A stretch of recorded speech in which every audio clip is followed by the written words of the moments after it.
hallelujah.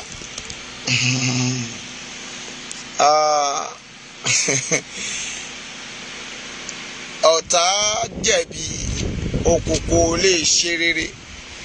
A ò ní fi yín ré o. Torí ọ̀pọ̀ èèyàn máa wò pé àbí dátà bàbá ló tán. Dátà òkùnkùn tán. Ohun tó ṣe fún mi lálẹ́ yìí ni pé dákun máa lọ́ọ̀fù ẹ̀ máa láìkì ẹ̀. Àwọn kúkú débi tá a fẹ́ dé.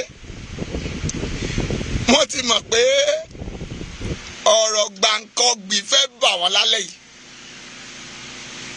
Òun ló jẹ́ kẹ́ ẹ máa fúláàgì ètò yẹn. Admin dà. Wàá mú méjèèjì wàá lọ sópọ̀ adodindi kan. Mo fún ọ ṣẹ́ṣẹ́ lálẹ́ yìí. Níbi tá a gbọ́dé yẹn, wàá lọ mú láti bẹ̀. Wàá wá sópọ̀ mọ́ eléyìí. Òun ló máa fún àwọn ènìyàn tán wà lórí YouTube láti gbọ́ lálẹ́ yìí. Tó bá jẹ́ mẹ́rin, 20 ọ̀nà ni wọ́n flag ẹ̀ ń ó parí ètò náà. Lálẹ́ yìí amúra yín wá ni. Tẹ́ ẹ bá flag péèjì kan, àá tún lọ gbé péèjì míì tó dẹ̀ jẹ́ pé ọmọ ọba kan náà lẹ́ ò máa rí. A ti kọjá eégún tí ò lè tàkìtì tó ní ẹsẹ̀ ní dùn ohun tóun ò lè jó níwájú ilé bàbá òun. Ṣùgbọ́n mo ti kọ́ pé mi ò ní fi yín ré mọ́ ẹ̀yin tá a gbé iṣẹ́ ikú lé lọ́wọ́. Torí pé Sọ́ọ̀lù fúnra ara rẹ̀ ló para rẹ̀ àtàgbàtẹ̀ rẹ̀. Ẹ má para yín torí pé ibi tí Ọlọ́run lẹ ó dé ẹ ò tí ì débẹ̀. Ẹ wá nítorí wá náírà kẹ́ ẹ wá pokùnso. Èmi ń gbàdúrà fún yín pé bàbá dáríjì wọ́n torí wọn ò mọ ohun tí wọ́n ń ṣe. Bàbá màmá mo ń sọ̀rọ̀ nípa májẹ̀mú ilẹ̀ Yorùbá. Májẹ̀mú tí Ọlọ́run dá fún ilẹ̀ Yorùbá gan. Májẹ̀mú ìran wòólì. Àwọn wòólì. Àwọn tó wò ó wá. Àwọn tó ń wo ogun ayé rẹ. Àwọn tó rí ogun ayé mi. Àwọn tí Ọlọ́run ń ṣí lójú. Kí ló dé tí wọn ò rí ìran bàbá Akíntóyè? Èyí tí bàbá Akíntóyè sọ pé Ọlọ́run ló fi ìran ilẹ̀ Yorùbá hàn pé à ń lọ. Ìyẹn àkọ́kọ́. Àwọn wòlíì tó ti jáde lórí ìrìn àjò ilẹ̀ Yorùbá gan. Kí ló mú ọ̀pọ̀ padà sẹ́yìn? Kí ló mú ọ̀pọ̀ tí wọn ò dúró lórí májẹ̀mú wọn? Wàá gbọ́ mi dáadáa lálẹ́ yìí. Ṣé ó rí ọ̀tọ̀ ní kó sọ pé o fẹ́ fẹ́yàwó pé o fi ìpè àti májẹ̀mú rẹ̀ ṣèlérí? Tó o bá lọ ṣèlérí, Ọlọ́run tún dá májẹ̀lérí rẹ̀. Ṣùgbọ́n kì í ṣe àwọn ìlérí kan, májẹ̀mú kan. Mo fẹ́ yànnà náà ọ̀rọ̀ lálẹ́ yìí. Ó ní mo ṣe pé yóò balẹ̀ yóò boko aláṣọ funfun tó ń lọ ẹkù ibi tán ti ń ṣepo ni. Yóò tabọ́ nílé bẹ́ẹ̀ ò bá fẹ́ràn mi. Mi ò ẹ̀wọ́n ni ẹni tí ó kó yànjọ gẹ́gẹ́ ẹni ó jẹ́ sùúrù.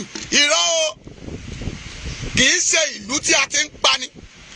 Mo fẹ́ jẹ́ kẹ́ ẹ mọ̀ pé ọmọ ọba tẹ́ ń rí yìí iná ni ọmọ ọlọ́rara. Èmi ò fẹ́ jẹ́ kéèyàn fẹ́ràn mi. Ṣùgbọ́n tọ́lọ́run bá ti fẹ́ràn mi, èyí tó kù ṣe kíni? Ó fúyẹ́. Bí bàbá mi nínú Olúwa kan, ó ní òun tí ẹ̀sáàmù, wọ́n lòun fẹ́ẹ̀lì. Ṣé tọ́lọ́run ó bá lòun ò fẹ́ẹ̀lì? Dádì, èyí tó kù fẹ́ ó fúyẹ́. Bí 100% èèyàn bá ní wọn ò fẹ́ràn mi, tí mo bá ti déyàn kan tó ní ọmọ ọba máa rìn ṣó, ó tó. Èmi á sọ òtítọ́ ọ̀rọ̀. Ó bá pa mí ò lè jòkú mi. Tó o bá dẹ̀ jẹ òkú mi ò lè jẹ ọkàn mi. Bó o bá jọkàn mi ò lè jẹ ìgbàgbọ́ mi. Nítorí pé ẹni tí ń sọ̀rọ̀ ló lè pa. Ó lè pa ọ̀rọ̀ tó ti sọ sílẹ̀. Tó ní gbá bá lòun ò fi gbá mọ́. Èyí tó ti fi lẹ̀ ò lè parẹ́. Mami, kí ló da májẹ̀mú ilẹ̀ Yorùbá? báwo ni májẹ̀mú yín ló ṣe sọnù? Mo bá Ọlọ́run pàdé lágijù lánàá. Olórin yẹn sọ pé lágijù ni bàbá ti gbọ́gbé wọn. Lágijù ni bàbá ti gbọ́gbé wọn. Àwọn ọmọ Ísírẹ́lì wọ́n kígbe lágijù.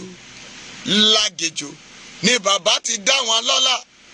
Dá mi lọ́lá Jésù láàrin agijù ayé. Èmi a máa bá Ọlọ́run mi rìn. Bó bá fẹ́ o gbọ́, bó bá fẹ́ o kọ̀, nkúkú béèrè nǹkan lọ́wọ́ rẹ̀. Sì gbé báàgì wá. Mi ní o wá fẹ́ mi. Mi sì jẹ́ ọkọ rẹ̀. Mi sì jẹ́ bàbá rẹ̀. Bẹ́ẹ̀ ni n ò jọmọ rẹ̀. Bó bá jẹ̀gbọ́n mi ìyá ló pa wá pọ̀. Ọ̀rọ̀ mi dàbí ọ̀rọ̀ Jésù ni. Ó ní bàbá wo, ó ní ọmọ wo ìyá rẹ̀, ìyàwó ọmọ rẹ̀. Mo ti sọ fún ọ pé ìbá díẹ̀ ni ó káàánú mi mọ́. Ara rẹ̀ ni ó káàánú. Ara rẹ̀ ni ó ṣàánú. Torí pé ayé lọ́jà, ọ̀run nílé. Jọ̀wọ́ Jésù, jẹ́ kí n bá ọ délé. Ayé lọ́jà, ọ̀run mà nílé. Jọ̀wọ́ Jésù, jẹ́ kí n délé o. Tóhùn tí mi ò mọ̀ orí ò bá ti fọhùn sí èmi Abíọ́dún. Èyí tó kù fún yẹn. Ẹ jẹ́ máa lọ sínú ọ̀rọ̀ náà. Kí ló mọ̀ wọn wòlíì, pásítọ̀, adáhunṣe tó mú yín padà sẹ́yìn, tó mú yín ṣeyèméjì, tó mú yín jẹ́ aláìgbàgbọ́, tẹ́ rò pé Ọlọ́run ò lè ṣe, tẹ́ ń wo ènìyàn, ẹ̀ ń wo Tinubu, ẹ̀ ń wo Buhari, ẹ̀ ń wo Ọ̀kárìgbò àti àwọn gbogbo àti Kúkúrú Sàǹbé, Ọ̀ṣínbàjò, ẹ̀ ń wo Gbàjàmíàmílà, ẹ̀ ń wo Ọọ̀ni Ọ̀fífẹ́, ẹ̀ ń wo kí lẹ́ pé Aláàfin Ọ̀yọ́, ẹ̀ ń wo Olúbàdàn, ẹ̀ ń wo Alákẹ́, ẹ̀ ń wo Ọ̀kárìgbò, ẹ̀ ń wo Ọ̀wùjalẹ̀, ẹ̀ ń wo Òṣèmọ̀wé, ẹ̀ ń wo Déjì, ẹ̀ ń wo Olúwo, ẹ̀ ń wo Oníbàdágìrì, ẹ̀ ń wo Olówó Èkó, ẹ̀ ń wo àwọn lọ́balọ́ba gbogbo. Pé bó ò bá sọ̀rọ̀, ilẹ̀ Yorùbá ò lè lọ. Ok, ẹ̀ ń wo Ọbásanjọ́. Bí ò bá sọ̀rọ̀, àṣẹ Ọlọ́run ò lè fìdí múlẹ̀. Ẹ̀ ń Wọlé Ṣóyínká. Ẹni tí ò bá sọ̀rọ̀, ilẹ̀ Yorùbá ò lè jáde. Ok, ẹ̀ ń wo àwọn ọlọ́yà gbogbo. Pé tí wọn ò bá sọ̀rọ̀, a ò lè lọ́bì kankan. Ṣé bẹ́ẹ̀ ni? Ṣùgbọ́n mo wá wí fún yín o. Mo sọ bí wòlíì Ọlọ́run pé asán lórí asán. Bíbélì mi fi dá mi lójú. Ọlọ́run mi tí mo fi ìpìlẹ̀ rẹ̀, tí mo dúró lórí rẹ̀ sọ fún mi pé ègbé ni fún ènìyàn tó fi ẹlẹ́ran ara ṣe ìgbẹ́kẹ̀lé rẹ̀. Ọlọ́run mi kì í wí bẹ́ẹ̀ kó lóun má sọ bẹ́ẹ̀ mọ́.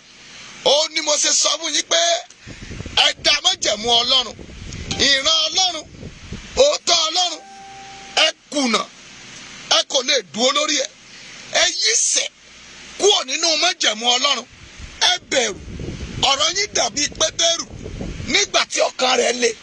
Olùgbàlà mi rìn lórí omi, èyí tí a ń pè ní Jésù Kristi, ọmọ Ọlọ́run, àkọ́jí nínú àwọn òkú, ọkọ àwọn opó, olùgbèjà àwọn aláìṣẹ̀, ẹni tó jìyà lọ́wọ́ Pọ́ntì Pílátù, ẹni tá a kàn máa gbélébùú. Ó jí dìde lọ́jọ́ kẹta kúrò nínú ipò òkú. Ó ròkè orí ọ̀run láti lọ ṣèdájọ́ àwọn aláìṣẹ̀ àti olùẹlẹ́ṣẹ̀ gbogbo. Ó ń bẹ̀bẹ̀ fún mi, ó ń bẹ̀bẹ̀ fún ọ lọ́wọ́lọ́wọ́. Ẹlẹ́dàá wa ni. Òun nìkan ní ọ̀nà òtítọ́ àti ìyè náà. Mami, òun ló lè gbà wá o. Òun ló lè yọ wá. Jẹ́ n wá rán ọ létí. Bó o bá ń bẹ̀rù, kò síjọ́ tó lè Yorùbá ò ní lọ. Tí ò lọ lẹ́ni, yóò lọ lọ́la. Mo wà lágìjù náà. Mo ń gbàdúrà. Àní mò ń mọ̀rọ̀ bọ̀sẹ̀.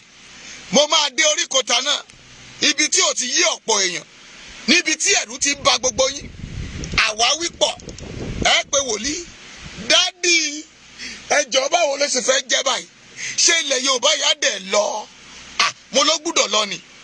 Ẹlòmíà tún ní dádì ṣé yóò ṣeé ṣe? Ẹ sọ ìrètí nù ni, ẹ sọ ìgbàgbọ́ nù. Ìgbàgbọ́ yín ò le, ṣùgbọ́n tẹ́ ẹ bá máa wí, I'm a born again Christian. I believe in my God and I trust my God. He is my Alpha and Omega. He is my Rock of Ages. Lóríṣiríṣi ọ̀nà bẹ́ẹ̀ ni lóòótọ́ ni. Ṣùgbọ́n ìjẹ́ Ọlọ́run á gba orílẹ̀-èdè, ìjẹ́ ó lágbára láti gba orílẹ̀-èdè, ìjẹ́ ọwọ́ rẹ̀ lè gba orílẹ̀-èdè, ìjẹ́ òun ṣetán àti gba orílẹ̀-èdè, ọ̀gá àwọn ọ̀gá olórí ogun gbogbo, ìjẹ́ ó lè jà fún orílẹ̀-èdè fún ara rẹ̀. Bàbá mi tó bẹ́ẹ̀. Hallelujah. Abraham rí lójú ìran. Má gbàgbé o, bàbá Akíntóyè a fi ìran yìí hàn. Ǹjẹ́ lójú ẹ̀mí wọn? Ǹjẹ́ yóò ṣeéṣe? Kí ló mú ọ ṣe iyèméjì? Kí ló mú ọ dá májẹ̀mú Ọlọ́run? Nígbà tí Ọlọ́run fi ìran hàn ọ́, kí ló dé tó dúró lórí ìran náà? Kí ló dé tó fi sọ wípé ó ń tẹ̀lé àwọn ìran kan pé kò lè ṣeé ṣe? Ṣé bẹ́ẹ̀ ni? Ṣé kò lè ṣeé ṣe? Ìwọ tó mọ̀ pé ó ṣeé ṣe, ìwọ tó mọ̀ pé ó máa gba Yorùbá nation, máa tẹ Yorùbá nation. It is real. Yorùbá nation àti gbà á. Yorùbá nation àti gbà á sẹ́. Yorùbá nation now gbọ́ mi. Ó ní lẹ́yìn nǹkan wọ̀nyí, ọ̀rọ̀ Olúwa ó tún sọ lẹ́yìn nǹkan wọ̀nyí, Abraham ò tí ì sọ àsọtẹ́lẹ̀ fún ara rẹ̀ o. A lọ bẹ̀ lálẹ́ yìí. Wàá rí ibi tí Abraham ti fi ìgbàgbọ́ sọ̀rọ̀. Lẹ́sẹ̀kẹsẹ̀ àṣẹ jáde, ọ̀rọ̀ jáde, àṣẹ sì tẹ̀lé. Lálẹ́ yìí àṣẹ Elédùmarè ti tó gẹ́ báyìí. Ó ti ta kòkò, ó ti ta kòkò, ó ti ta kòkò. Bàbá mi fẹ́ la ilẹ̀ yìí já. Mo ló ti ta kòkò. Wàá mọ̀ pé Ọlọ́run gbọ́ àdúrà báyìí. Àkókò tẹ́ ẹ mọ̀ pé Ọlọ́run fẹ́ dá sí ọ̀rọ̀ ilẹ̀ yìí rèé. Mami, ó ti kúrò lọ́rọ̀ ṣeréṣeré, ó ti kúrò lọ́rọ̀ febi para wa, ó ti kúrò lọ́rọ̀ UN, ó ti kúrò lọ́rọ̀ àbádìrì àbí kílẹ̀ ń pè l'Amẹ́ríkà lọ́hùn. Ẹ rán mi létí orúkọ rẹ̀. Ọ̀rọ̀ yìí ti ju bí ẹ ṣe mú lọ. Torí bàbá mi, àdàgbà má pàrọ̀ oyè, àdàgbà má tẹ̀pá, ó fẹ́ dá sí àjàgà náà. Àjàgà ilẹ̀ Nàìjíríà fẹ́ wó lulẹ̀. Bí Bábílónì gbani ṣe wó, Ọlọ́run mi fẹ́ wó lulẹ̀. Dẹ̀ ń tẹ̀síwájú. Gbọ́ mi. Ó ní lẹ́yìn nǹkan wọ̀nyí, ọ̀rọ̀ Olúwa sì tọ̀ Abraham wá. Ó ní ojú ìran. Ó wí pé má bẹ̀rù Abraham, èmi náà ni asà rẹ, èrè ńlá rẹ gidigidi. Abraham sì wí pé, Abraham sọ fún un lọ bí Ọlọ́run ṣe fi ara rẹ̀ hàn. Ṣùgbọ́n Abraham kò bẹ̀rù. Ó dá Ọlọ́run lóhùn. Bàbá mi àgbàlagbà arúgbó ọjọ́, ó dá lóhùn nígbà tá a fi hàn ọ́. Ó ṣe béèrè lọ́wọ́ Ẹlẹ́dàá rẹ̀ pé Olúwa fàpẹẹrẹ hàn mí. Ìtò ńlá kọjá yẹn, òkè ìṣòro ẹ yẹn, tó rí lójú ìran pé solution wà ń bẹ̀, tó ṣẹ̀ wá ń wá wòlíì kiri, tó ń wá pásítọ̀ kiri. Gbọ́ mi dáadáa. Okay, gbọ́ dáadáa o. Ó ní Abraham wá dá lóhùn. Abraham ní èmi náà ní asà rẹ, èrè ńlá rẹ gidigidi. Abraham sì wí pé Olúwa Ọlọ́run, kí ni ìwọ fi fún mi? Ó béèrè ni, kí ni ìwọ fi fún mi? Èmi sáà ń lọ ní àìlọ́mọ. Ẹlẹ́rìí Damasku yóò sì ní ẹni tí ó ní ilé mi. Abraham sì wí pé wò èmi ní ìwọ kò fi irú ọmọ fún. Wò ẹrú ní ilé mi ni yóò jẹ́ àrólé. Abraham mọ̀ pé Ágáì, ó mọ̀ pé ẹrú ni. Fúlàní ẹrú ni wọ́n nílẹ̀ Yorùbá. Mala ẹrú ni wọ́n nílẹ̀ Yorùbá. Igbo ẹrú ni wọ́n nílẹ̀ Yorùbá. Ilẹ̀ bàbá wa rèé. Masenku baili kataka seteba. Alawa mbe. There's a boundary. Nílẹ̀ wa. Our language wa. Ọ̀rọ̀ wa. Body movement wa. Ìṣesí wa. Kìí ṣe kan náà. Àṣà wa. Ìsọ̀rọ̀sí wa. Kìí ṣe kan náà. Àmọ́ ẹrú. Àmọ́ ọmọ. Kìí ṣe àlùmọ́là. Abrahamu là á. Ó mọ̀ pé Ágáì. Ó mọ̀ pé ẹrú ni. Ó sọ pé Ọlọ́run rẹ̀ pé ẹrú ni ó wá jẹ àrólé bí. Ṣé ó yẹ kí ẹrú máa darí ilẹ̀ Yorùbá?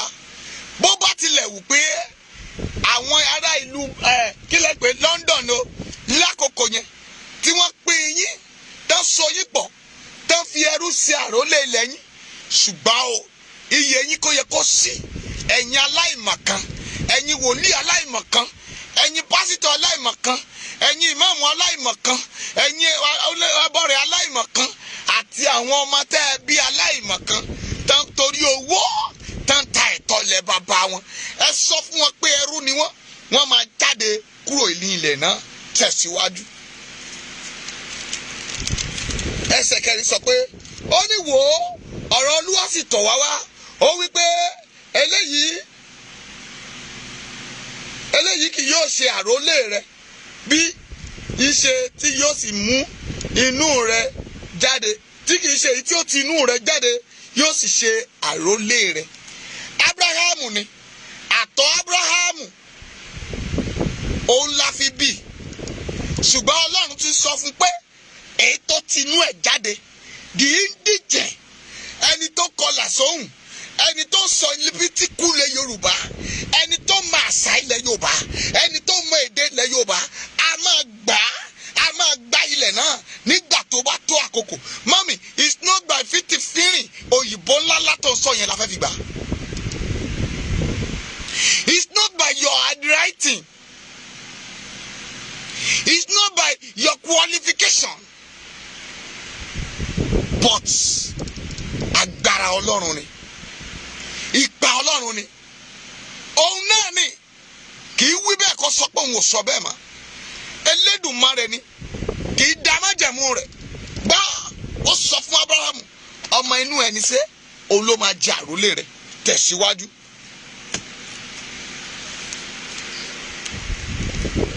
Ó sì mú un jáde wá sí gbangba. Ó wí pé bí ojú rẹ wò òkè ọ̀run nísinsìnyí kí o sì ká ìràwọ̀ bí ìwọ bá lè kà wọ́n. Ó sì wí fún pé bẹ́ẹ̀ ni irú ọmọ rẹ yóò rí. Gbọ́ mi dáadáa, a ti sọ fún ìran tí Awólọ́wọ̀ rí. Ó sọ fún yín pé nígbà tó bá tó àkókò ẹ ó jà fún ara yín. Mami, in a diaspora, àwọn ẹ̀yin tẹ́ wà ní diaspora, who preach this gospel of Yorùbá nation to you? Ta ló mú ìrere ilẹ̀ Yorùbá wá bá ọ? You hear it from your social media.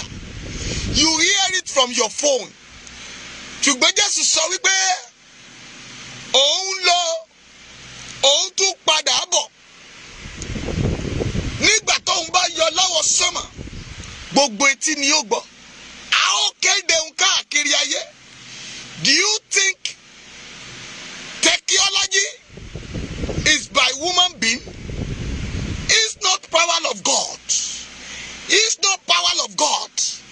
Tí kò bá jí agbára Ọlọ́run, ó rò pé bó ṣe ń gbọ́ mi yóò lè gbọ́ mi. Ní ìwọ̀n 70 years ago, 70 century ago, can we hear ourselves like this? Can you hear what I'm saying about this Bible? Ó lè gbọ́ preaching tí mo ṣe lójúkorojú. That is why you will say every day by day, social media power is bigger than all powers. It's not by social media power, but it's power of God. Agbára Ọlọ́run ni.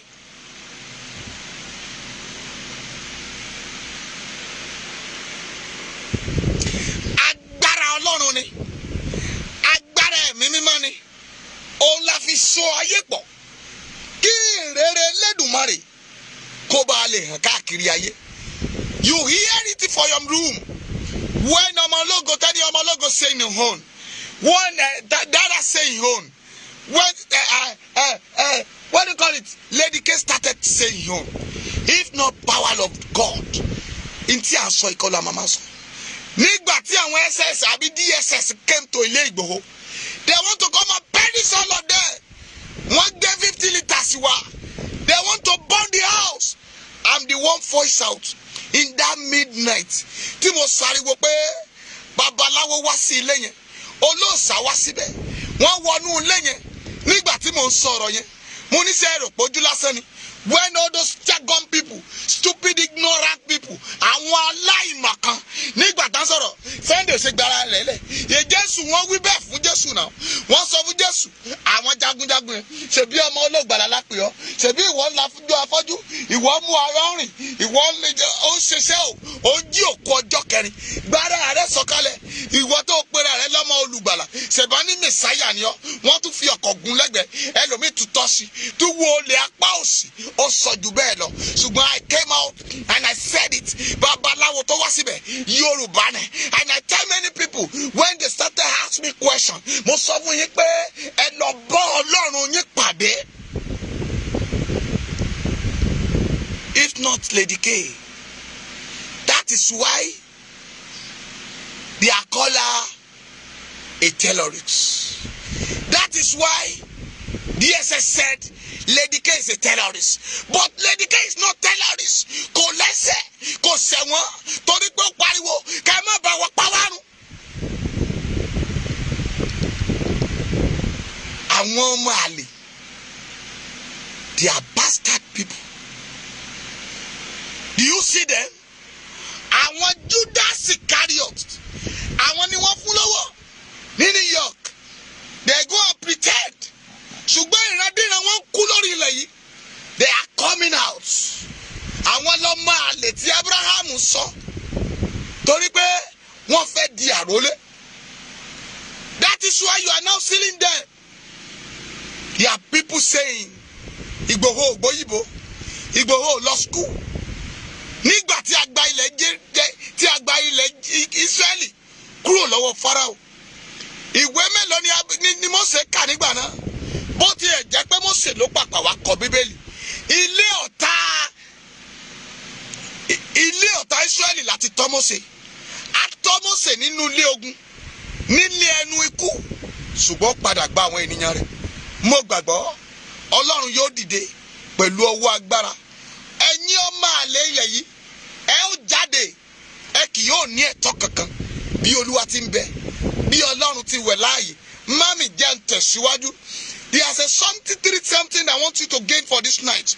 Mo fẹ́ jẹ́ kó realize 3 things before I narrate a little story to you. And ìṣòro tó dàbí òkè ṣòro láyé rẹ yẹn, o lè conquer it by yourself without anybody. Ìwọ ló ń wà wákúwà kiri. Àwọn ìran tí ò yẹ kó o rí, òun ni wòlíì sọ. Olórí yẹn sọ pé Ọlọ́run kò sọ bẹ́ẹ̀ o. Ta ló sọ pé o ò lè níláárí? Ènìyàn ló sọ pé ọ̀rọ̀ rẹ ò lè dáyọ̀ o. Ṣùgbọ́n kíyèsí Ọlọ́run kò sọ bẹ́ẹ̀. Iná rí pé ó kú náà rí. Àwọn kì í ríran òótọ́. Wọ́n kò lè sọ títọ́ pé orílẹ̀-èdè wà nínú wàhálà. They are refused to say the truth to world. They are fearing to death. Ikú dẹ̀ ń bọ̀ wá lẹ́dẹ̀dẹ̀. Jésù ọjọ́ ọ̀la kù sí dẹ̀dẹ̀. Ikú ń bẹ lójú ká wọn. Àwọn yóò sùn, wọ́n sì kú lọ́jọ́ kan. A ó pè é ní aṣiwèrè ni. Nígbà tí òun kó ọrọ̀ jọ. A king buy a flight on a jet. Pastor buy a jet. Some people build it at the auditorium. Some people wasting money to doing rubbish things. But some people have suffered.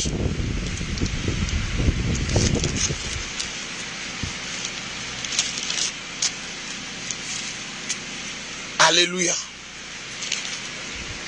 I didn't want anybody to like me because I will say the truth and the truth will set me free. Gbọ́ nínú nínú ẹsẹ̀ kẹfà ó sì gba Olúwa Ọlọ́run gbọ́, ó sì kà sí fún un ní òdodo. Ojú àlá ló ṣì wà o. Ó sì wí pé Olúwa Ọlọ́run nípa báwo ni èmi ó fi mọ̀ pé èmi ni ń jogún rẹ̀. He asking him. Abraham asking God.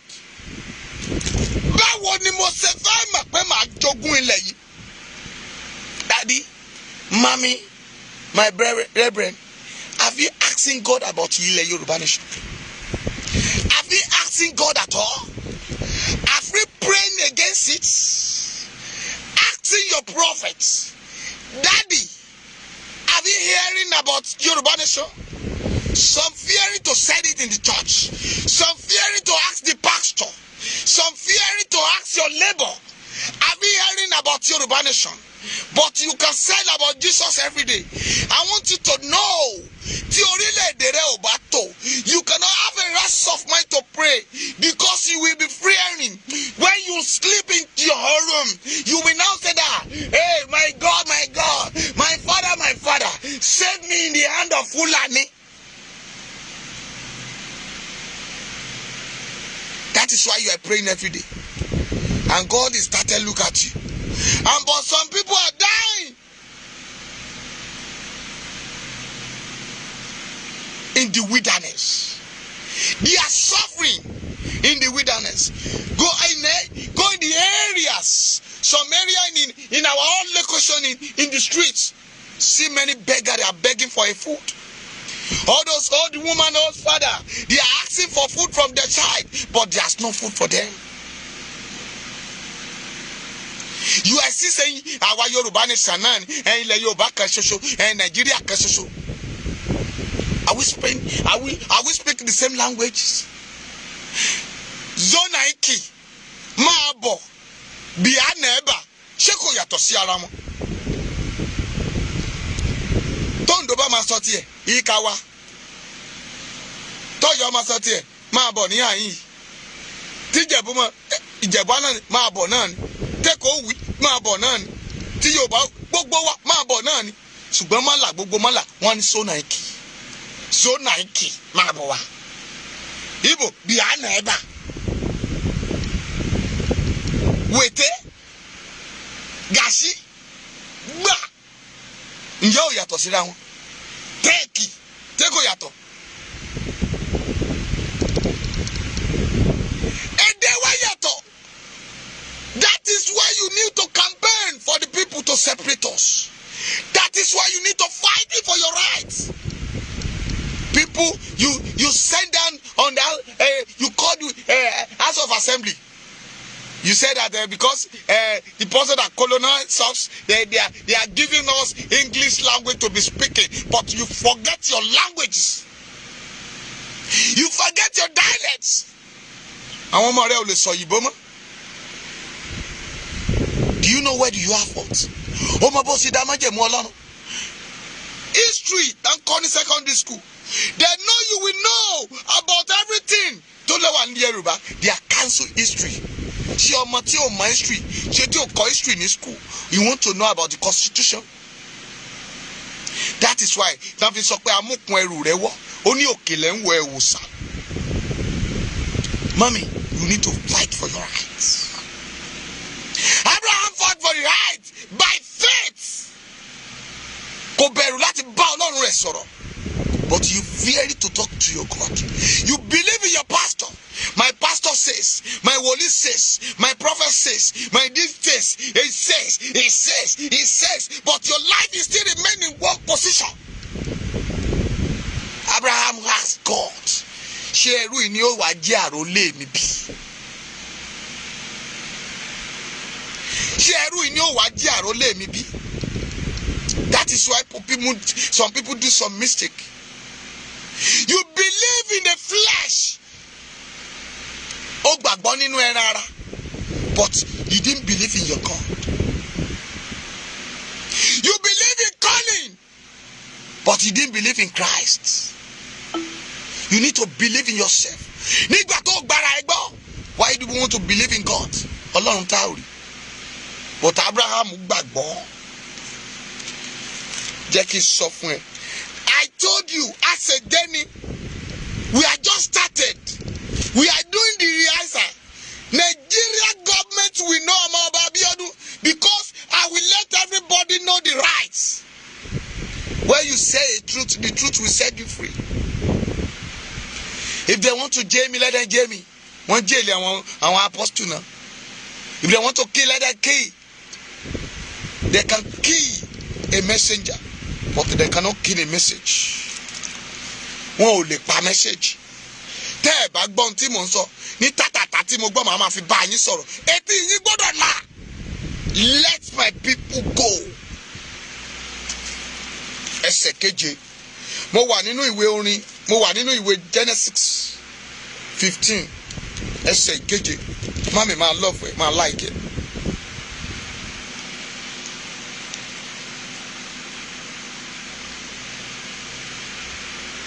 Ó sì wí fún pé èmi ni Olúwa tí mo mú ọ jáde láti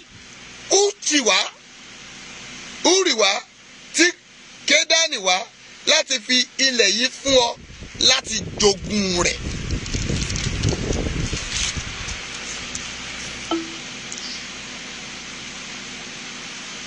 Ẹsẹ̀ keje yẹn, that is where you need to fight a battle.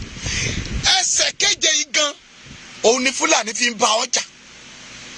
Ibi tá ń lọ nìyẹn. Ẹsẹ̀ keje yìí gan òun ni wọ́n kà, òun ni wọ́n fi dúró tì ẹ́ lọ́rùn pé àwọn ni wọ́n ní ilẹ̀. Ilẹ̀ belong to all Nigeria. Ilẹ̀ belong to Fulani people.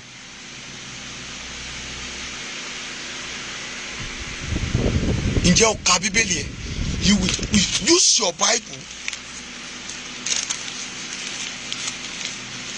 Mú Bíbélì ẹ̀. Ọlọ́run ti pín ilẹ̀. Ní Mósè pín, ó sọ fún Joshua pé kí ẹ pín ilẹ̀ náà. Ọlọ́run ti create everybody. Ó ti pín wa already. But àwọn olè oníjẹgúdújẹrá. And but when you are going to the post, you will now be begging people. Mà pé ẹ̀yin lẹ lágbára lọ́wọ́ ni. Agbára belong to you. Torí ẹ̀yin daddy tẹ́bí ń pa. Ẹ̀yin mommy tẹ́bí ń pa. But believe when the war, nígbà tí ogun bá dìde, ebi tó rò pé ń pa ilé nìyẹn. Owó wa náà fún wa. Ebi ló ń pa wá. Tán gbèsè mú wa náírà fún ẹ. Tán kó sílípàsì. Àwọn gọ́ọ̀mẹ̀ntì onílùdò. Tán tàn yín jẹ. Tán parọ́ tàn yín. You will come sobered. Let me take you back. I brought one woman, iron lady, in this island. Bó ṣe fi orí ṣe fún wọn, wọ́n pàpà dáná sun woman yẹn ni o. Bó ṣe ṣe lọ́mọ tó, post ìtànà fẹ́ fún commissioner, wọn ò mọ̀ fún. Ìkan yẹn ló ṣe ìyá ẹ̀, tí ìyá fi sìn wọ́n tán kú. Ọmọ náà tún padà wá sí wọn. If they know you are a reliable person, they won't give you anything. Torí pé wọ́n mọ̀ pé olótìtọ́ ni kì í kú sóko ìkà. But tó bá jẹ́ òpùrọ́ bíi ti láyé, irọ́ láyé, they will be giving the post. Wọ́n á support ẹ̀. Orílẹ̀-èdè tó bá dẹ̀ fi rọ́kù orí ìrìn àjò rẹ̀, wọn kì yóò ṣe rere. Bẹ́ẹ̀ ni wòlíì ìwé àti ìránṣẹ́ Ọlọ́run rẹ̀. Lọ di ẹsẹ̀ ìkeje mú. Májẹ̀mú ilẹ̀ Yorùbá tẹ́ ẹ dà. Òun ló wà nínú Genesis orí 15 ẹsẹ̀ keje. Ó sọ fún Ábúráhámù pé ó sì wí pé èmi ni Olúwa tí ó mú ọ jáde. Àwọn náà mú bàbá Akíntóyè jáde. Àwọn náà mú ọmọ Adéyẹmọ jáde. Gbogbo àwọn administrator tó ń rí lénìí, Ọlọ́run ló mú wọn jáde wá láti máa sọ. That is why I ask you a question for some people. Who can tell you about Yorùbá nation? It is someone give you money. Ẹ̀yin màmá tẹ́ gbé Yorùbá nation, tẹ́ ń sunkún torí ẹ̀ lójoojúmọ́, tẹ́ jà tìfàtìfà, tẹ́ ń fàdúrà ran ilẹ̀ Yorùbá lọ́wọ́. Ṣé èmi ni mo wàásù ẹ̀ fún yín? Àbí Adébóyè tó jẹ́ ọ̀gá ṣọ́ọ̀ṣì Redeem? Àbí Fire Mountain of Fire sọ́npa rẹ̀? Àbí Oyèkúnmúyì sọ́pa rẹ̀ ti Deeper Life?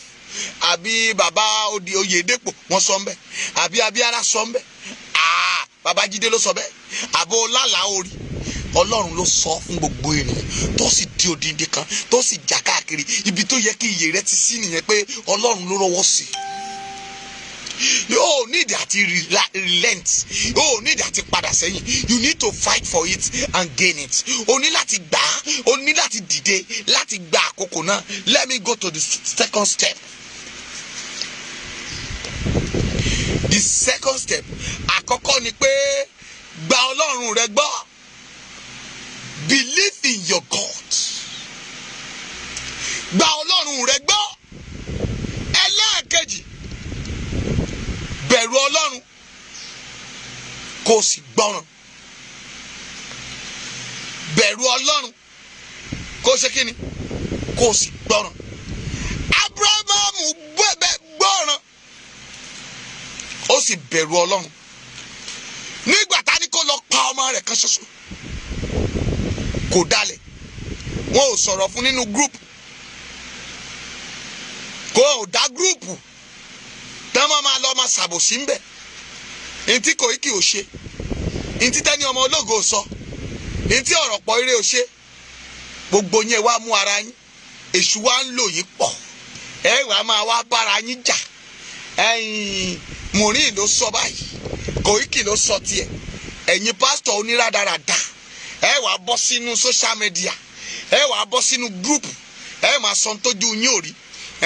Ẹ̀gbọ́n kan tí wọ́n ní Koiki sọ, ẹ̀gbọ́n kan tán ní Mùrín sọ, ẹ̀gbọ́n kan tí lágbájá sọ, ẹ wàá máa fìjà pẹ́ ta nínú gúrùpù káàkiri. Ìranù lẹ́ ń ṣe àbàṣà.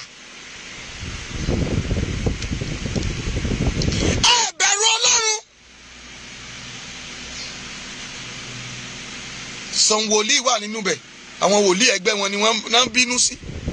Tá bá ti mú ọ̀rọ̀ Ọlọ́run, bóyá pásítọ̀ kan ló ṣe mẹ́sẹ̀jì kan tó sọ̀rọ̀ nípa ilẹ̀ Yorùbá nation, tá bá ti sẹ́ni ẹ̀ sí gúrùpù ẹ̀ tó ti rí pé ẹnu rẹ̀ gbójú tọ̀dọ̀run lọ, àwọn ọmọ tó wà ní gúrùpù wọn á lọ máa contact ẹni yẹn, bóyá wọ́n fẹ́ pè fún àdúrà, wà á máa bínú. Don't send this thing to my message again. Don't send it to my group again. A ò ní apolówó ní gúrùpù. Even kò yẹ kán mọ wòlíì nínú gúrùpù pòun ló ní gúrùpù. Ṣèbí ìránṣẹ́ Ọlọ́run lẹ pera yín, bọ̀ tó lè ló pọ̀ jù nínú ara yín. Ẹ bẹ̀rù Ọlọ́run. Ó ṣe jàre admin. Exodus 23:31 ṣe ti wà ń bẹ̀.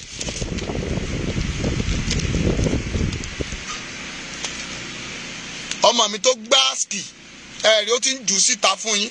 Mo máa ń mọ̀ ìgbà tá admin orí ẹ̀ pé lálẹ́ yìí. Bí alájọsọmọlú lórúkọ Jésù, Ọlọ́run yóò bí ìṣòro rẹ̀. In tó ń lé yẹn gan tó ń béèrè lọ́wọ́ Ọlọ́run kó ṣe fún ẹ yẹn. Ogun ọ̀run fìdí ẹ̀ múlẹ̀. Ẹ bá ń bá admin ṣàmì. Admin mi nídìí oore Ọlọ́run ńlá. Ọlọ́run á dẹ̀ bùkún fún ọ, kò ní sọ ọ́ dèrò ẹ̀yìn. Gbogbo ibi tí ìran rẹ ò dé láyé lórúkọ Jésù wàá débẹ̀. Ẹ bá mi ṣàmì. Ṣàmì. Like admin mi, òun ló dẹ̀ help mi o. Òun ló jẹ́ kẹ́ ẹ máa rí ọmọ ọba wò. Rí tán flag mi lẹ́ẹ̀kan. Admin mi ló tún gbé mi padà wá. Ó ní bàbá ẹ máa rìn ṣó. A wà ńlẹ̀ bí iyẹ̀pẹ̀. A ní irọ́ ni wọ́n pa. Irọ́ ni wọ́n pa admin. Ó tún tẹ̀. Ó tún ṣe kí ni? Ó tún gun régé. Rí pé wọn ò tún rí wa gbé bọ́ọ̀ta. Òfò ni wọ́n ó ṣe. Mo dẹ̀ ní mi ní ṣépè. Etí mo wí yẹn kárọ̀ ọ̀rọ̀ mọ́. Etí mo wí yẹn kárọ̀ ọ̀rọ̀ mọ́. Ṣé o ti wà nínú Genesis? Ìwọ tó bá mọ̀ pé ó gbọ́ nínú Exodus yẹn. Exodus 23 tó bá mọ̀ bẹ̀. Ìwọ náà kọ tiẹ̀ síta kárí. Gbogbo wa la fẹ́ ṣiṣẹ́ lálẹ́. Ṣé o ti kà á? Kí lórí kà ń bẹ̀? Crop ẹ̀ síta. Àbí báwo la admin ṣe kọ́ mi? Ọ̀dà láyìn ẹ̀ síta. Wọ́n pọ̀ ń bẹ̀. Ìjà ni wọ́n máa jà lójoojúmọ́. Ìjà ni wọ́n máa jà lójoojúmọ́. Ẹ bẹ̀rù Ọlọ́run.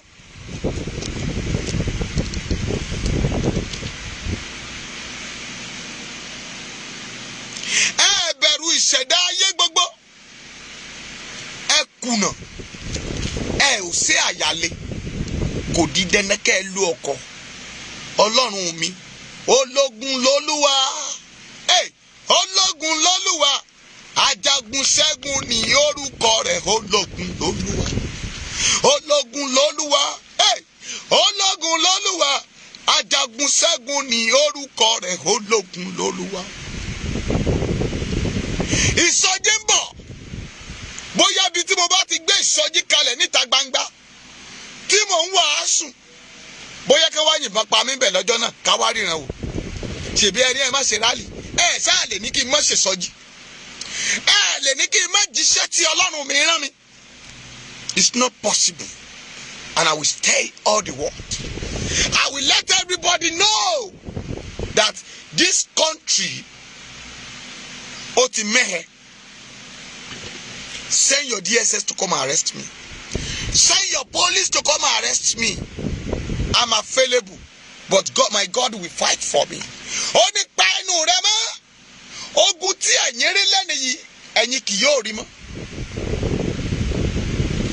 You need to fearing God. O ní láti bẹ̀rù Ọlọ́run. O ní láti páyà Ọlọ́run. Àìbẹ̀rù Ọlọ́run ló mú àwọn èèyàn ṣègbé. Àkókò yẹn sáré púpọ̀. Mo máa dúró láago 12. Mami, oore ọ̀fẹ́ Ọlọ́run lórí gbà. Oore ọ̀fẹ́ ni mo rí gbà. Oore ọ̀fẹ́ náà ni wọ́n rí gbà o. Ìkẹta rèé jẹ́ tètè máa lọ torí àkókò yẹn. 6 o'clock láàárọ̀ la máa jí lọ. Tí wọ́n ti ń lọ. Mo ti ń lọ. Bó ló lọ? O gbọ́dọ̀ kú omi tó jókòó sí. Hallelujah.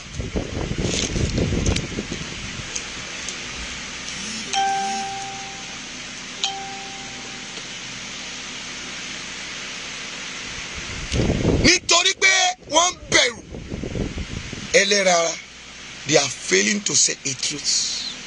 But wọ́n lè máa pé máa ṣe o. Ọ̀rọ̀ tó lágbára ni. We are coming from the battle tomorrow. Ẹ jẹ́ mú kẹta sílẹ̀ ká tó máa lọ. Wọ́n ní Abraham mọ̀ dájú wípé Ọlọ́run dúró ti májẹ̀mú rẹ̀. Ṣé ìwọ gbàgbọ́ wípé Ọlọ́run dúró ti májẹ̀mú ẹ̀? Tó bá rẹ̀ yín, àwọn kan sì ń dìde. Mo ń wọ́ọ̀ṣì àwọn kan tán wà ní New York lẹ́ni. I see how that man are shouting. I see how that man are talking. Mo rí bí ọkùnrin yẹn ṣe ń ṣe làálàá. How much do you pay him? Ní ìlú òyìnbó bó o bá ṣe ò jẹ, bó o bá ṣe ò lówó. Ṣùgbọ́n Nigeria, they are hiring people. They are giving you money because you are selling your future. Ẹ̀yin màmá wọ̀nyí, because you believe that you didn't have data, nobody see you. Ọlọ́run rí ọ. Àbòsí tó ń ṣe yẹn, Ọlọ́run rí ọ. O gbé Yorùbá lè ṣàn láàárọ̀. Lálẹ́ o ṣe nǹkan mìíràn. Lẹ́yìn o gbowó. You are deceiving people. O ń parọ́ fún àwọn ènìyàn bó ṣe máa organize party jọ. Ìrántí ẹ̀yin wòlíì ń rí. Let me give you a sample. Let me give you one example. Listen to me. This vision have come out from some years ago. We are preaching New Nigeria to people. Àṣẹ ìsọjí yẹn gbà yẹn. New Nigeria. Our pastor tó wà ńbẹ̀, I can mention the name. But no New Nigeria. Later, God told me that nothing like Nigeria anymore. Àwọn kan lè wà ọ̀kan jẹ́ Nigeria, but Nigeria fall. Àwọn ló fẹ́ gbé odi náà dìde. Pílà wo la fẹ́ gbé dìde? Sọ fún mi. When they are killing people, ta ni ẹni náà tó fẹ́ gbé dìde? They are deceiving you. Let me say, take it so àṣírí fún ẹ. Mo lè má lè sọ̀rọ̀ wòlíì yẹn fún ẹ má lálẹ́ yìí, but tomorrow be expecting it. Àṣírí àwọn wòlíì yẹn a máa tú ní kọ̀ọ̀kan. Ó dàbí pé olè tán jà fún yín, tèmi náà ń jà, tí wòlíì náà lèmi náà, a máa jọ tú àṣírí ara wa báyìí.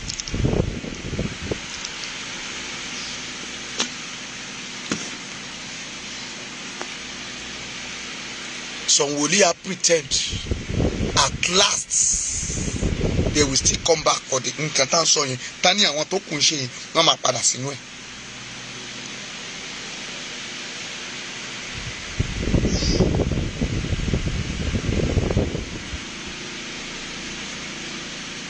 Bẹ́ẹ̀ni, wọ́n kì í ṣe crown. Thank you. Ìyí tí wọ́n ṣe yẹn, wọ́n tún máa padà sínú ẹ̀. Jẹ́ kí n sọ fún ẹ, wọ́n ti recruit tó lọ kọ́ eléyìí sílẹ̀. mi ní sọ ìrà tí ò lọ́wọ́ nú fún mi ní he. I will tell you the truth. Ṣùgbọ́n gbogbo wọn máa parẹ́ o. Nigerian Buhari ti kó tó lọ sí UN tó lọ láti lọ ṣe meeting. Buhari ni Muhammad Buhari ó lọ hire in neighboring country which is not Ghana or Cotonou. Niger is among of them. Àwọn Burkina Faso is among of them. Wọ́n lọ recruit sójà wá sí Nigeria. Wọ́n lọ recruit sójà wá sí Nigeria. Wọ́n darapọ̀ mọ́ wa. Wọ́n kó wọn pamọ́ sínú aginjù wa. Nínú aginjù wa yẹn,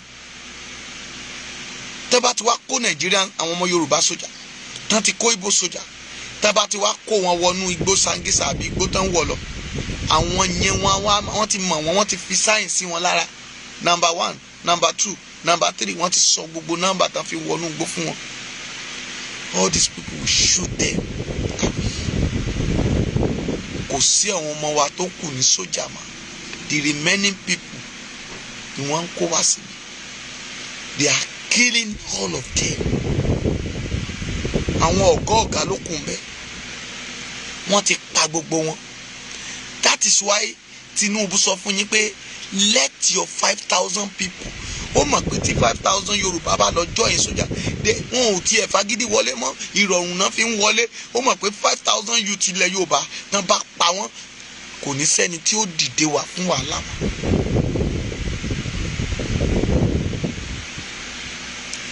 Wọ́n ti lọ recruit sójà. Inú àwọn tá lọ recruit wá, inú wọn ni Gumi fẹ́ kó wá sí Ìgbòho láti wá máa ṣe training. Kì í ṣe training lásán. They want to come and learn how to speak Yoruba. They want to come and learn láti sọ èdè Yoruba. That is why you are selling them. Gbogbo àwọn ọmọ sójà tí wọ́n kó wá, àwọn Niger, tẹ́ bá rí wọn ṣólóṣóló báyìí ní gbogbo wọn, wọ́n ṣe kó wọn wá sí àárín wa nílẹ̀ Yorùbá ni. They want to come and learn how to speak Yoruba. That is why ẹni tó ń sọ̀rọ̀ pé in 2022 pé Nàìjíríà máa jagun, that CBN chairman governor, vice CBN governor, and they are wọ́n pa máa yẹn dáhùn. Are you forget? I want to know. Èní dùn, èní lè kóró, ṣùgbọ́n let my people go. I will say it more to you. Let my people go. Tí iye yín ò bá ṣí, I will let you know pé ogun ayé kan ò ṣe yín, ẹ̀yin lẹ ń ṣe ara yín. Ogun ayé kan ò ṣe ẹnikẹ́ni lọ́wọ́ yìí, àwa là ń ṣe ara wa. You are deceiving yourself. Èpè ìpajá ó lóun para rẹ̀. Mo sọ fún ẹ, mo ní a máa tú àṣírí àwọn wòlíì yẹn látọ̀la lọ. Mo rí tó ṣe tú yín kékeré ni. A máa tẹnu bọ̀, a máa tú bẹ́ ṣe gbowó lọ́wọ́ èèyàn. Tẹ́ ẹ máa sọ pé my pastor ni tó máa tẹ̀lé yín. Tẹ́ ẹ máa padà wá láti ìlú òyìnbó. Tẹ́ ẹ máa ní kẹ́ wá máa ra ẹjọ́ dọ̀là. Táìmù yẹn ti lọ. That is why your focus. That is why ibi tá a dẹ̀ wà tá ò kọjá bẹ̀. Ẹlòmíì wà bá wáṣẹ́. Àwọn tán bá ní kó ẹjẹ́ agbéṣẹ́ fún lágbájá. Wọ́n á dẹ̀ bá tènìyàn yẹn jẹ́. Wàá ṣe lóore, a tún lọ máa sọ̀rọ̀ ẹ káàkiri àdúgbò. Ṣé ẹni tó fúnyàn iṣẹ́ tí ò mọ̀ ẹ́ rí? Tí wọ́n wá gbéṣẹ́ fúnyàn tó dẹ̀ bá yẹ ẹnìyẹn jẹ́. Ṣùgbọ́n èmi gbàdúrà gbogbo ẹnikẹ́ni tó bá ti ń fúnyàn lóúnjẹ téèyàn bá ti ń bá tiẹ̀ jẹ́, Ọlọ́run á bá ti irú ẹni bẹ́ẹ̀ jẹ́ ni. Ó ṣùọ́. Ilẹ̀ Yorùbá yìí, we need to start from one place. Go and read your Bible very well. Ogun tí Fúlàní fi ń jà wálé ni ó wà nínú Genesis 15:7. Wọ́n sọ pé Abraham Ọlọ́run fún nílẹ̀. Fúlàní sọ pé àwọn náà wọ́n nílẹ̀. That is why some pastors do some mistakes sometimes. But they are believing pé orí ọ̀fẹ́ gba gbogbo wa. They are using church as a business center. Prayer ground, it is the business center. Nobody want to work. Nobody want to work. Òyìnbó kan táwọn bá ṣe ń gbà kan work. Ìtàn gbọ́ péré nù ni. Wọ́n sì máa fọ́ wa ń gi lórí. wọ́ọ̀kì ẹlòmíràn wọ́ọ̀kì àforí gbálẹ̀ 30 minutes bẹ́ẹ̀ lẹ́ni tó wà nílùú òyìnbó different people in diaspora they are working hard. Go and look for some malams. CBN ṣe wọ́n ṣe òfin pé ẹ ò gbọ́dọ̀ àwọn málà ò gbọ́dọ̀ ṣẹ́ dọ́là ní ẹgbẹ́ títì wọn ò máa kúrò mẹ́. Ẹ̀yin gómìnà wèrè ilẹ̀ Yorùbá wọ̀nyí ẹ máa ṣòfin ẹni ká má kó màlúù. Gómìnà ẹgbẹ́ yín ló ń takò yín ní North Island mẹ́rin pé kò sí ní tó jọ òfin rádaràdà lè ń ṣe a ò gbà. Ṣùgbọ́n àwọn ń ṣe òfin ṣẹ̀ríà tiwọn a ò lè bírèkì ẹ̀. Tó o bá bírèkì ṣẹ̀ríà lọ wọn á bẹ́ apá ẹ bẹ́ ọwọ́ ẹ wàá di mẹ̀kú túrú báyìí. Wọ́n á bó ẹ nígi tó bá lọ obìnrin olóbìnrin tó ń lọ títì tó ní ẹ̀ ló fẹ́ ń jẹ irú ètò ìṣe lẹ́kọ̀ọ́ ẹ̀ ló fẹ́ ń jẹ wọ́n bó ẹ nígi. Àwọn ọmọ ògógóró ṣùgbọ́n wọ́n ń gba allocation ògógóró. Ṣé rí pé this is stupidity. Yorùbá mọ̀ ògógóró níbí bíúrì kún bí ṣùgbọ́n wọn ò gbà kẹ́ ẹ dá bíúrì sọ̀hún. Gbogbo táàsì tá ń gbà lọ́wọ́ Guinness tá ń gbà lọ́wọ́ Coca-Cola tá ń gbà lọ́wọ́ Bintu tá ń gbà lọ́wọ́ Alombo tá ń gbà lọ́wọ́ Ṣẹ́sí àti bẹ́ẹ̀ bẹ́ẹ̀ lọ. Àwọn lè pín owó ẹ̀ o ṣùgbọ́n wọn ò lè gbà kó dèlú wọn ṣẹ̀ríà ò gbà. Ṣé ẹ rí pé ẹ̀gọ́ wọ́n Nàìjíríà ọ̀fẹ́ làwọn ń dá kọ́mpìnì tí wọ́n ò ní kọ́mpìnì màlúù tán dẹ̀ fẹ́ kú torí ẹ̀ yìí tí wọ́n san táàsì. Dá mi lóhùn èmi máa san táàsì. Mo bá gba ọ́fíìsì màá san tọ́nọ́mẹ́rẹ́tì àbí kílẹ̀ ń pè màá san rédíò and tẹlifíṣàn fún local government. Yes mo san táàsì nìyẹn. Màá gba driving license ara ẹ̀ náà ti máa ń yọ má là ò ní driving license. Ẹ gbàtà national passport ara orí yín náà ti ń yọ. Visa fees orí yín náà ti ń yọ. Orí plane tẹ́ ń wọ̀ lọ́dà àsìkòrò ẹ̀ wọ́n ń yọ táàsì ń bẹ̀. Transport BRT tẹ́ ń wọ̀ wọ́n ń yọ táàsì ń bẹ̀. They are using our money to develop their states. Wọn ò ní kankan wọ́n á dẹ̀ máa claim pé wọn ò ní kankan but they are planting something. Gbogbo ata àti tomato how much they are paying for the tax. Wọ́n tún federal government tún yáwó tó tún kó lé wọn lórí ni. Ṣé ibi tí ẹ gọ̀ sí nìyẹn? Ẹ lajú ẹ jẹ́ jí Yorùbá ronú. Ẹ wo pọ́ọ̀tù yín bẹ̀ yẹn. Dangote ò lè lọ kọ́ Dangote refineries níbo ló ní ilé epo sí nílùú ẹ̀. Nílùú Dangote ṣé ó ní petrol station síbẹ̀? Ṣé ó ní sìmẹ́ǹtì depot síbẹ̀? Mọ́là mélòó ló ń fi sìmẹ́ǹtì kọ́lé? Àwọn ń kọ́lé àwọn náà sùn sábẹ́ títì ń bì báyìí. But there's not any state to go. Ṣé nílùú tó wà ní Amẹ́ríkà tó wà yẹn mọ́là mélòó lẹ́jọ́ ń pàdé tó jẹ́ kọ́líìgì ẹ̀ tẹ́ ẹjọ́ ń ṣiṣẹ́ níbì kan náà? Ẹ̀yin ọmọ Yorùbá tẹ́ wà ní company tẹ́ ń ṣiṣẹ́ pẹ̀lú òyìnbó tẹ́ ń gbé òyìnbó tẹ́ ń gbé tọ̀ òyìnbó ọmọ mọ́là mélòó lẹ́jọ́ ń ṣiṣẹ́ pọ̀? Mọ́là tẹ́ ẹ máa rí pé ó ṣiṣẹ́ pọ̀ àfi tán bá ti bí sílẹ̀ Yorùbá bóyá ìyá ẹ̀ jẹ́ Yorùbá àbí bàbá ẹ̀ jẹ́ Yorùbá òun ló máa rí láàbúrò tó lọ ṣiṣẹ́ wọ́n wá kàwé ń bẹ̀ wọ́n dẹ̀ wá enjoy ni owó tán ná owó iṣẹ́ tó ń ṣe yẹn because you will send dollar to your parents your parents will take the dollar to the malam they will collect out of it. Ìránṣẹ́ Ọlọ́run alààyè Ṣóbíyè Akórèdé ọmọ Balógun ọ̀run ọmọ ọba bíi tèmi báyìí God bless you sir. Lára àwọn pásítọ̀ tá a jọ ṣe New Nigeria nìyẹn last 60 years like 4 years ago we pray for Nigeria but nothing come out there. Àfi kẹ́ ẹ máa pa wá. Ó ti gba gbogbo ilẹ̀ Ìbèṣè tán bí Ìbèṣè ìlú kékeré ọkọ̀ ìlú ńlá ẹ ti ta gbogbo ẹ̀ tán ó bá tán. Ó ti fẹ́ ṣe seaport sí Ìbèṣè bá. Ó wá ń fi tẹ́tẹ́ kọ bọ̀tàn yín jẹ ogún ọjọ́ ọ̀la yín ẹ̀ ń ta ẹ jẹ pọnlaba tẹ́ ẹ̀ bá gba ilẹ̀ Yorùbá ẹ̀yin tó kàn tẹ́ ẹ̀ bá gba ọjọ́ èpè la máa lọ sí bẹ̀rẹ̀gáàdì tá a máa lọ máa fi yín gún ẹ̀yin Ọbásanjọ́ ẹ pọ̀ mẹ́ o ẹ̀yin ọba aládàradà tẹ́ ẹ pọ̀ wọ́n ní ẹ má bọ̀ ọba lẹ́yìn ẹ má bá wọn ọba wọ́n dẹ̀ ń jẹ àwọn ọmọ wọn mọ́ yẹ wo ẹjẹ́ máa lọ lémi 11:30 ti lù ẹjẹ́ àpàdé lọ́la mo yẹ pé tí débi kankan bẹ́ẹ̀ o níbi tá a gbé gbà yẹn àṣẹ máa wá tú torí àwọn tí wọn ò mọ bíbélì wọn màá wá sọ fún yín pé láti Genesis láti máa bẹ̀rẹ̀ ká tó dé Revelation ẹ wàá mọ tí Ọlọ́run gan sọ.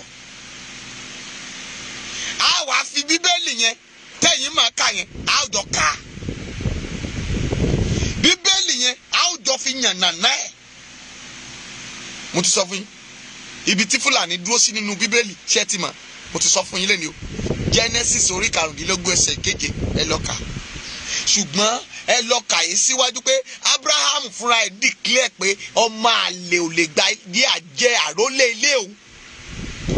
And I let you know pé ilẹ̀ Yorùbá ilẹ̀ tó kún fún wàrà àti oyin òun ni ọgbà Édẹ́nì ìgbà náà. lọ wo orílẹ̀-èdè country tí pastor pọ̀ sí jù ilẹ̀ Yorùbá ni. àwọn ìránṣẹ́ Ọlọ́run ilẹ̀ Yorùbá ni.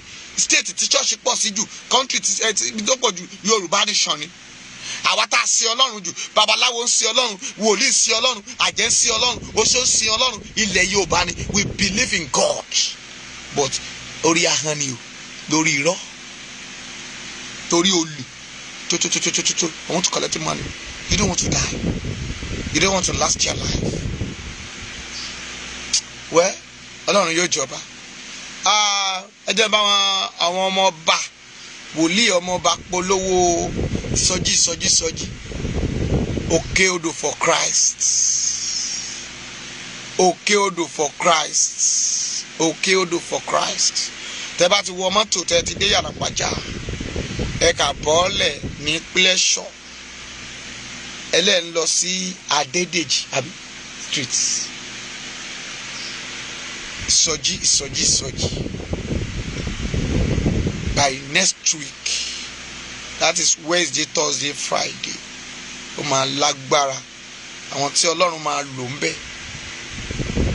Pastor Akorede, Pastor Sunday, Pastor Balogun àti bẹ́ẹ̀ bẹ́ẹ̀ lọ. Òkè odò for Christ. Òkè odò for Christ. Mami, God will surely do a good thing. Hallelujah. Ṣùgbọ́n ìsọjí Yorùbá Nation bọ̀ yóò mì gbogbo Nàìjíríà.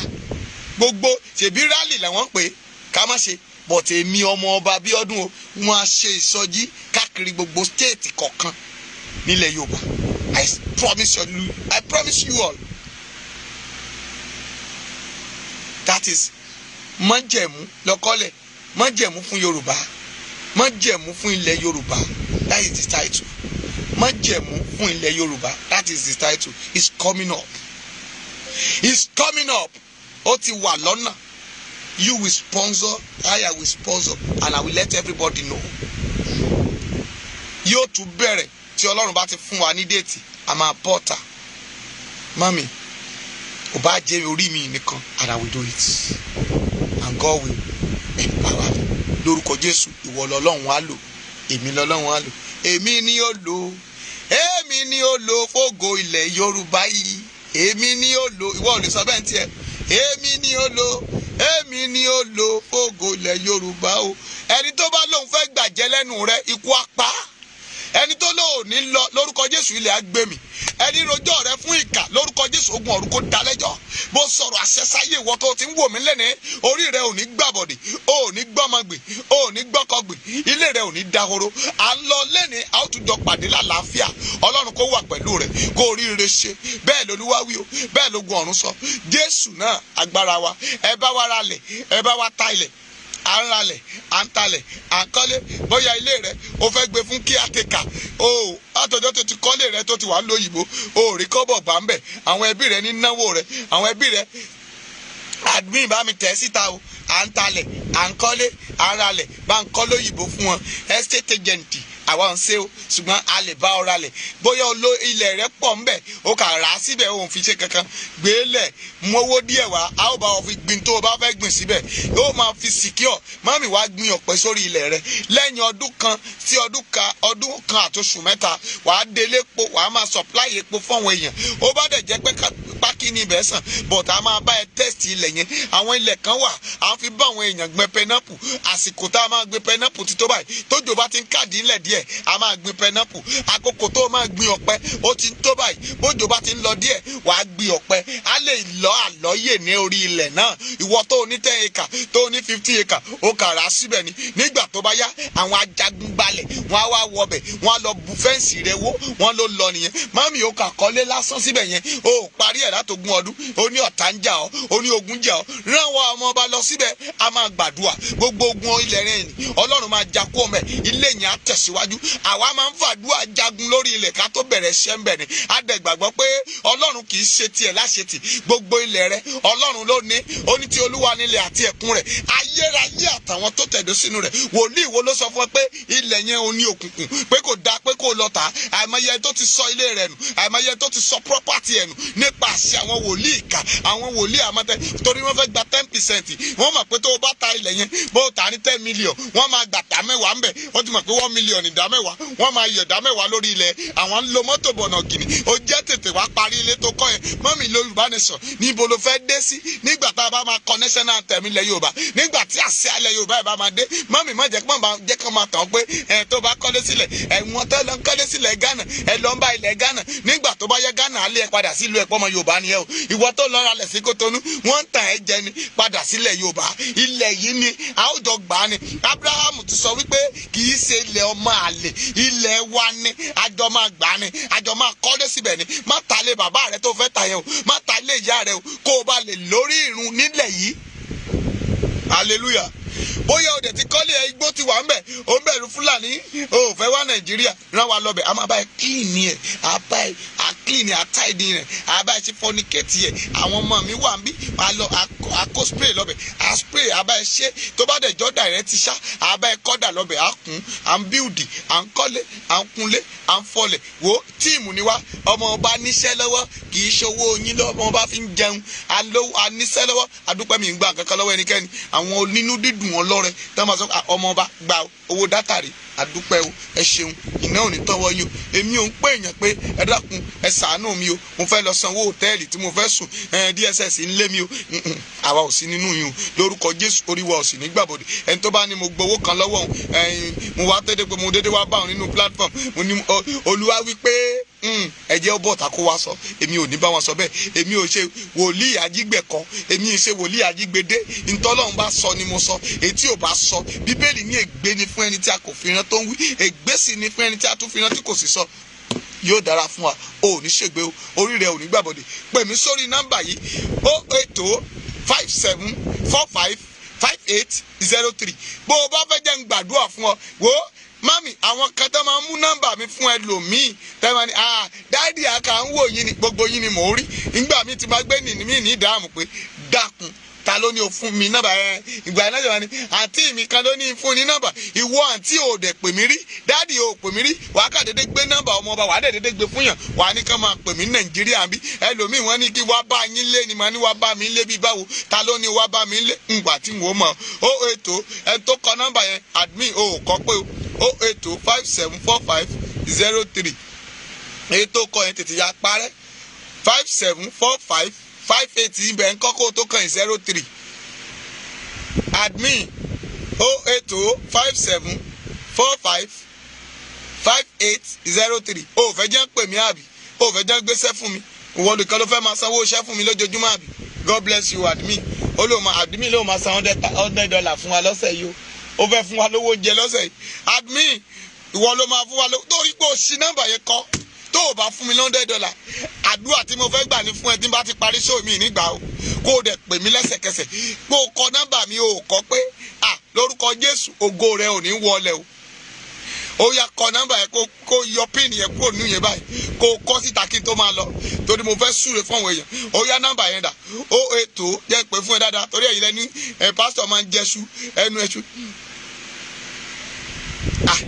wọ́n ní sẹ́ndì àkáǹtì ṣé orí àgbáyé ń wá sẹ́ndì kẹ́ àkáǹtì sí kí DSS wá lọ blọ́ọ̀kì àkáǹtì mi àfíìsì ó yá máa pàkáǹtì ẹ̀ máa pàkáǹtì ẹ̀ tí àbádọ́rà láti yẹn ń bẹ̀ Bíbélì o